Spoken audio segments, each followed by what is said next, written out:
Welcome to Easy English by Edising.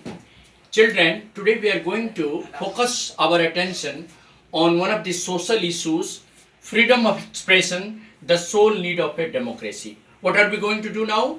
Freedom of expression, the sole need of democracy. Well, children, when we talk about freedom of expression, we come across two contrasting ideas.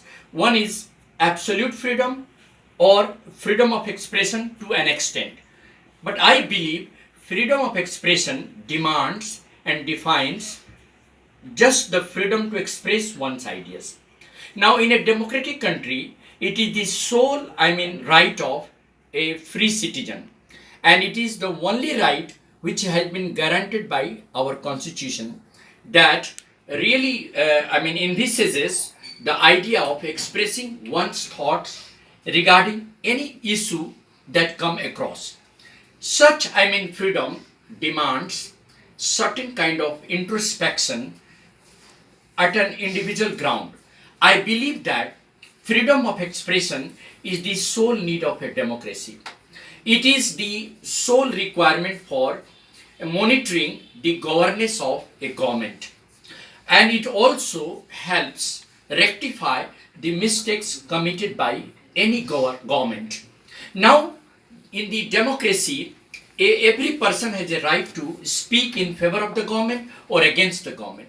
Every person has a right to criticize the government for its demerits and appreciate the government for its merits. So when we talk the diverse opinion of the government, that is what we call freedom of expression.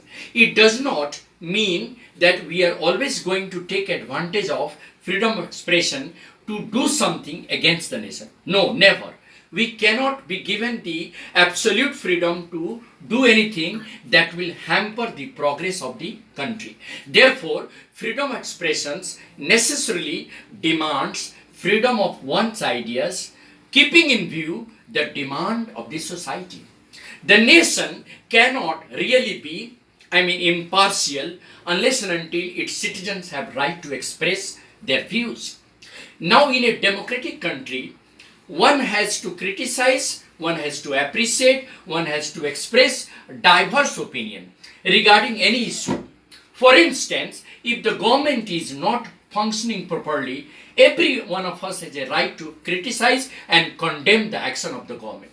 So that is how freedom of expression helps us rectify the mistake in the work of governance. So a better governance can be really established with the help of freedom of expression.